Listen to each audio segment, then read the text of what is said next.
భద్రాద్రి కొత్తగూడెం జిల్లా జూలూరుపాడులో పెద్ద ఎత్తున గంజాయి పట్టుబడింది. మండల కేంద్రంలో పోలీసులు వాహనాలు తనిఖీలు చేస్తుండగా కారులో హైదరాబాద్కు తరలిస్తున్న గంజాయిని పట్టుకున్నారు. 246 కేజీల గంజాయిని గుర్తించామని, దీని విలువ 80 లక్షల వరకు ఉంటుందని డీఎస్పీ అబ్దుల్ తెలిపారు. దుంగంపూడి శివ శంకరెడ్డి, నాగేంద్ర బాబులను పోలీసులు అరెస్టు చేశారు. ఇక గంజాయిని పట్టుకున్న SI Rana Pratap, task force CI Ramakrant, SI ప్రవీణులకు ఎస్పీ రివార్డులు ప్రకటించారు. ఈ కార్యక్రమంలో సిఐ ఇంద్రసేనారెడ్డి పాల్గొన్నారు.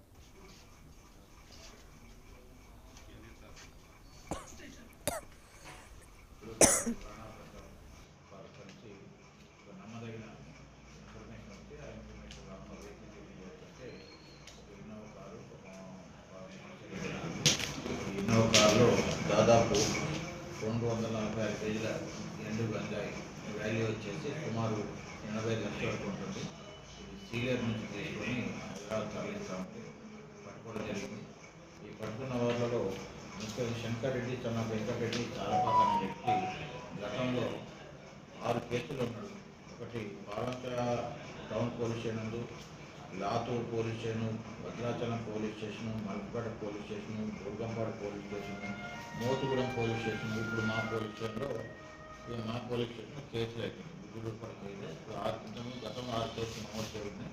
ఈ కేసు 7 కేసులు. ఇతను గంజాయి ట్రాన్స్పోర్ట్ చేయడంలో ఎంతో ముఖ్యమైన వ్యక్తి.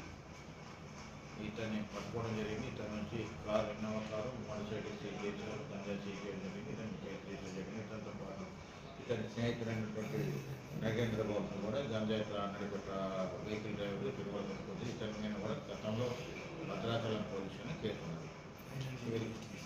ఏంటంటే దీని మీద ఏదైతే ఈ శంకరెడ్డి గతంలో కూడా ఇలా గంజాయి వ్యాపారం చేసి గంజాయి అమ్మటం ద్వారా కొన్ని అక్రమాస్తులు కూడబెట్టినట్టుంది. ఈ అక్రమాస్తుల మీద కూడా ప్లాట్లు, ఇల్లు, వాహనాలు